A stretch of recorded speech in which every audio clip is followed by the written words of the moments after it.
Join me now, Sean, stacking the money green. How's it going? Doing great. Yeah, it is always funny when people actually introduce me with my full tout name, because again, that like coming, naming myself Sean, stacking the money green, Ryan, real money, Kramer. We were using those names to like make fun of touts, and then we just did it every show for 11 years, and it kind of stuck. So there was yeah, it's always great to hear people actually introduce me. I'm with convinced my I could probably do your intro like word for word. Well, yeah, Ryan's daughters can do a pretty good impression of me. They walk around the house going like, "Welcome to the Sports Gambling Podcast."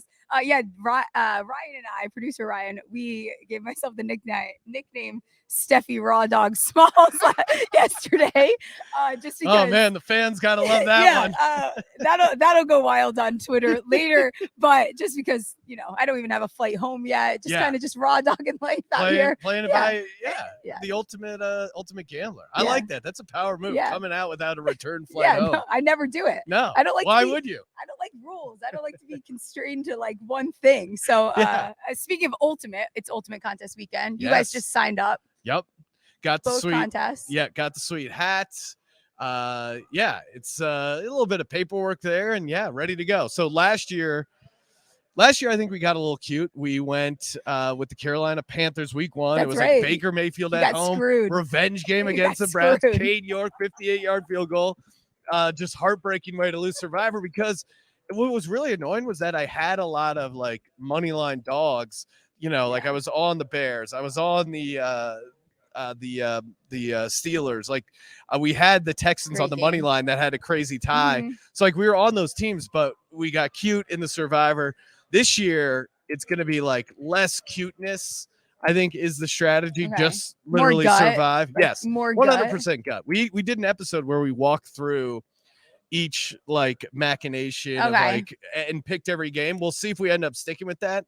But yeah, I mean, I think you can try and get like super contrarian, and then I don't know, it doesn't pay off. Like, because obviously you are competing a bunch of people in the Survivor, but you're really, it sounds dumb, but you're competing against yourself, because you're just obviously trying to stay alive. So, and what do you do? So I was asking Derek this too earlier when he was on. What do you do with like the big guys like the Eagles and Kansas City? And well, like, do you wait and save them towards the end? Because if you take them too early, I feel like you screw yourself, because then you're at like week 13 and all you've got left is the fucking Cardinals and like the Texans. Yeah, right? we had, I think one good way is to like pick 5 or 6 teams right away and just completely X them off. Be like, I'm never going to use these teams.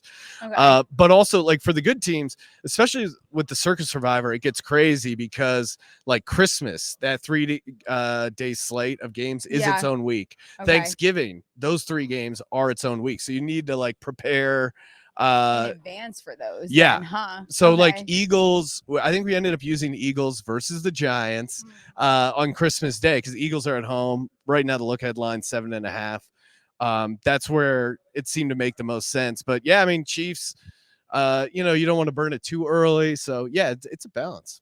The Eagles are going to ruin my Christmas this year, huh? Is that what's going to happen? That's what's going to happen. It's going to ruin someone's Christmas, and it's not going to be Boston. I hope Scott. It's yours. When Boston, when the schedule came out, I'm like, Boston Scott, and I was just thinking like all my cousins, all my relatives that I see on Christmas, just going to give them Boston Scott anytime touchdown tickets. It's pretty exciting. I keep Boston Scott on all my dynasty teams just so I can play him when he plays the New York. Yeah, because you're like, hey, if he's guaranteed. Yeah.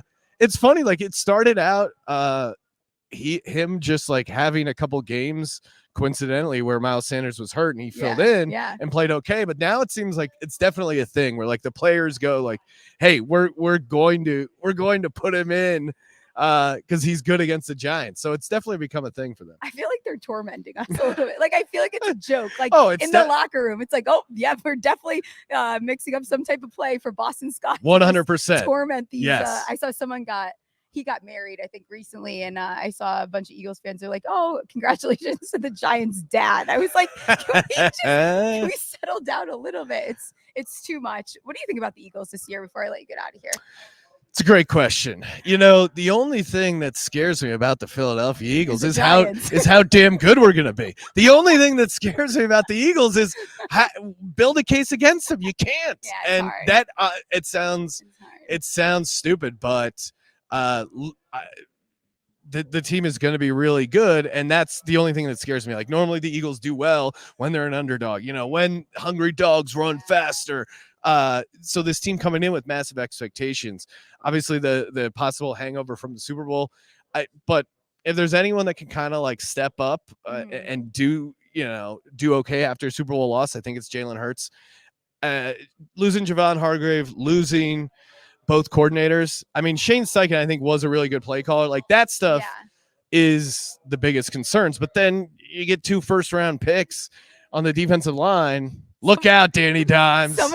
Gonna turn you into break you some change. Someone needs to arrest Howie Roseman. I don't know how it needs to happen. When I saw that they were talking about like going after Jonathan Taylor too, that report came out. I was like, someone please like arrest this man. He needs to get out of that. I need him gone. He's a problem. Well, and again, myself and Ryan, unlike a lot of people in sports talk, I admit I was wrong. There were many times I said, fire Howie Roseman, get rid of Howie Roseman. This guy sucks. He's a complete disaster. But now, I mean, he has just turned into ever since when Chip Kelly took over and they demoted him to the equipment room, like literally moved his office into where they had the equipment, and he just sat there in that locker for a year and like just came out swinging ever since. So Howie Roseman, the ultimate redemption story. Eagles going all the way. Go Birds. So they're winning the NFC East. And they haven't done that since 2003, 2004, right? And that was the Philadelphia Eagles. And it's a similar, Andy Reid, Donovan McNabb, Jalen Hurts, Nick Sirianni. Do you think Commanders come in last? Yeah. I mean, I think they're the most interesting team, I think, in the NFC East as far as like it could go really bad or like they have a good defensive line. If Sam Howell does something, you could talk me into them winning more games. I mean, I picked the under on them because I think the biggest issue is like the Ron Rivera, Eric Bieniemy. Yeah. Like if you're Eric Bieniemy, you look at the next coach fired odds and you see Ron Rivera right up there. You're like, all right, bet it. Yeah. Okay, I'll go there. That guy sounds like he's going to get fired. Yeah. So I think that's the biggest thing hanging over Washington is Ron Rivera sucks. Like he's a poor man's Jeff Fisher. Like what? 12 years in the league, 3 years with a winning season. He's just not a good. He's like he's a floor coach.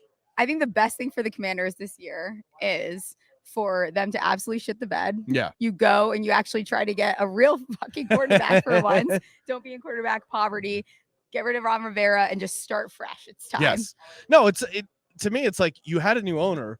Why would you not just hire Eric Bieniemy as your coach and get rid of Ron Rivera? I think that's the plan though. So it's just so like I don't know what. Just do it. Cut to the chase already. Yeah, it's like you're this transition year. It's like so stupid. What are we waiting for? Yeah.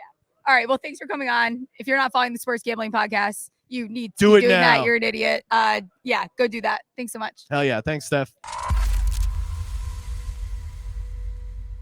Joining me now, Ryan Kramer at Circa. How's it going? Oh, we're in Vegas and we survived the night. We hydrated, right? Somehow, yeah. We hydrate. Hydrate, keep action going, keep track of the days. Those are the rules. You got to just, shampoo effect. You wake up hungover, you just take, that's what we used to call it. That you don't know about this, rinse and repeat. Yeah. So you wake up in the morning, a little hungover, you just grab another drink and you just keep moving forward. Got to push through. Yep, water and coffee. Yeah. I'm an old guy. I'll start with the Red Bull vodkas shortly. Your birthday was yesterday, actually. Thank you. Happy 25th. It was a happy birthday. Yeah, good birthday. Yeah, we had some, the Team Ryans had some tiki drinks. Some painkillers. We were looking lit.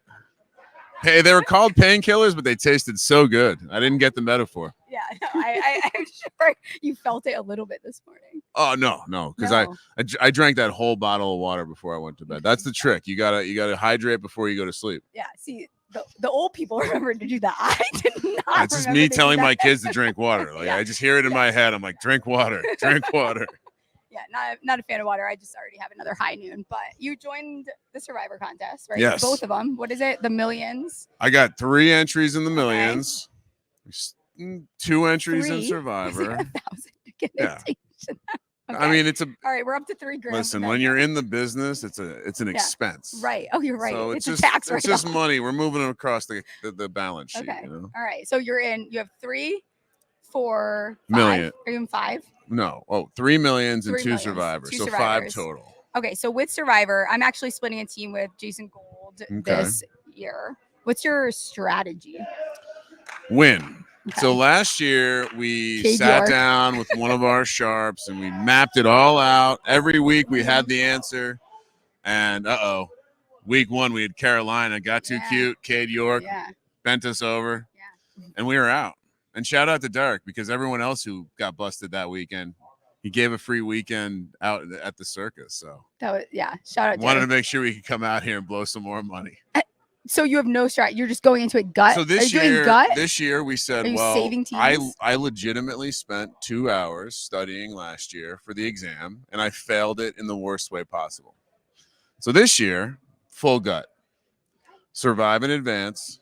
We did walk through it yesterday on the show, but it was full gut. Okay. Which means we're taking the best one. We're just easy peasy, right? Week 1. What are we doing? Baltimore. Done. Right? Easy. Don't overthink it. When are you taking Giants? No game theory. We're taking the Giants week 17 against the Rams. Oh, I mean, again, it makes sense, right? After we take the Eagles against the Giants on Christmas. Yeah, I heard about that. That's the sneaky angle with the Survivor out here. You got to play the Black Friday and Thanksgiving week. So that's its own week. So week 12 has 2 weeks, basically. You have the Friday and Thursday games, so that you have 8 teams there. You kind of have to do enough strategy to save one of those teams. And then you have Christmas, which is another short 6-game slate where you have 2 weeks that week. So it gets a little tricky. So for us, we're taking the I believe we settled on the Packers on Thanksgiving, because obviously the Lions always lose that game. Yeah. And we settled on the Eagles on Christmas. Unfortunately, Giants and Philly, they've not been great. I conceded that to my co-host Sean. At least you know that your Christmas is ruined in advance, right? Like, you know, we'll see. Maybe we'll get a nice surprise. Maybe, but then you'll be out of the contest. So. That's fine. It'll be worth it at that point. It'll be that. Yeah. If I make it to Christmas, I'll be happy. And if the Giants win that game, God, I just want to win week 1. All I want nothing more. We have Derek on every week, and he tells us that his most fun element of this contest, and by the way, screens everywhere showing you what the current overlay is, over 3.3 million in both contests. But he loves the sweat of watching that number trickle down and to see if he's going to have to put some money out of his own pocket. He's a true degen. For me, the Survivor, every week's a sweat. If I can make it 15 weeks, I got 15 out of 15 out of 18 weeks of my money. That's fine. And that's a win. Maybe that's a win, right? In the Survivor pool, that's a win. Yeah. You're in a million underdog drafts too. Oh. Are you going to stop soon? Or they shorten the You're clock. On the clock. It's still 10 hours overnight, but it shortens to 4 hours during the day. And so it's not a flex, but there's probably 50 slow drafts going on. And I'm just constantly like the stress of, okay, I'm done with my show. Let me pop off and get off the clock in 10 drafts real quick. But I'm still pacing to max out the Best Ball Mania. And fun thing happened this morning. Okay. I drafted Dan Jones 6 straight times, 6 different drafts all at the same time. That has to be a world record, right? It's gotta be. I can't stop taking him. Ownership's gone under 50% for me, but I'm juicing it back. Yeah, you gotta pump those numbers. Those are rookie numbers. Where are you at with the Giants this year? I know we talked about it, but what about that 7.5? Oh, it's disrespectful. It's rude. It was 7.5 last year. Yeah. I understand the schedule got harder, but the team also got a little bit better. Yeah. And so if we're just ignoring that, sure, be a hater. Ignore the fact that Dan Jones obviously looks like a stud moving forward with this offense. Ignore the fact that Wink is getting all these fun tools to play with. Yeah. Ignore all of that and lose your money. Yeah. And his touchdown prop it was 16.5 when it opened. It's 17.5. He threw 15 last year. Again, what are we doing? What is disrespect? It's so rude. He has how many new weapons? So you're telling me he's not going to throw 3 more touchdowns than last year? Again, I'm invested in that already. I have a large investment in the Dan Jones MVP. fund. MVP. One of my best ball partners, we do the FFPC ones, which are $125 a pop. Okay. He lives out here in Vegas. His half of the entry, I just keep telling him, go get me that 75-1 on Dan Jones MVP. So I'm sitting on a half dozen of those tickets as well. You're sick in the head is what's going on. And I think the biggest real talk, Dan Jones to lead the quarterbacks in rushing touchdowns. Oh yeah, is 20-1. Is it? It's 20-1. He was 3rd last year in carries inside the 10 and the 5, only behind Jalen Hurts and Josh. Actually, it was Jalen Hurts and Justin Fields, I believe. And so to me, yeah, there's Jalen Hurts, there's some of these guys, but look, he's sneaky good. He's 6'6". He's a big guy. I'm sick of the sneaky good thing though. It's like Dan Jones is good at football. He's good. Period. Like it's done. I'm done. I'm over it. He's gonna have some amazing athletic play with his legs, and people are gonna be like, "Whoa, he's sneaky fast." Yeah. It's just that's code. If you see a white guy run fast, you say sneaky fast. And obviously, you just never watched him at Duke because he's always been this athletic. Is the thing. I don't like to admit that he went to Duke, but we don't. We have to. Well, the thing is, my whole take is, I told you this the last time you were on my show. If he went in the second round, everyone would be like, "This is the next Patrick Mahomes." Great pick. Great pick. Yeah. If he went in the second round, it'd be awesome because Dave Gettleman. But I will say, you start looking at that draft. It looks pretty. Let's start reevaluating some of those people the Giants were supposed to take. Maybe we'll stop talking as much shit because Dan Jones and Dexter Lawrence in the first round is looking pretty nice. Yeah, not bad. COBJ, not bad. We turned that one over. Yeah. What do you think about the NFC East before I let you get out of here? Oh, Eagles are still good, unfortunately. The Cowboys are going to be a dumpster fire. Yeah. They're going to be a running team that has no quarterbacks taller than 5'6" that have ever carried the ball more than 180 times in a season. That's a problem. Deuce Vaughn is the same size as me. There's two players this year, Bryce Young and Deuce Vaughn, who legitimately are noticeably small. Yeah. Feel bad for them small. There's going to be a weird injury. Commanders, I think, are going to surprise people. No. I think the Commanders are going to surprise people. If I was diabolical, I would bet that the Commanders and the Giants finish 1-2 and just go full nuclear. We don't get a repeat division winner again. Last time it happened, 2003, 2004, Philadelphia Eagles. Yeah, I think chaos. And again, Giants win the division. Commanders come in second. Cowboys last place, obviously. Yeah, I really like taking Giants first, Eagles second for some reason. That works too. Yeah. Got to mess with Sean a little bit, right? Play around any way you can. I'll give you a sneak peek. Okay. Super Bowl prediction for me. Don't say it. All right, I'll give you the NFC prediction. Giants and Eagles playing the NFC Championship game. Let's go. Let's go. I'm gonna bet it. We're gonna get off this, and I'm going right down and I'm betting it. Thanks so much for coming on. If you guys don't watch the Sports Gambling Podcast, I've told you a million times, go watch it. I only listen to one podcast. That's the one. So go listen to it. Cheers. Watch them make it, break it, break it, break it.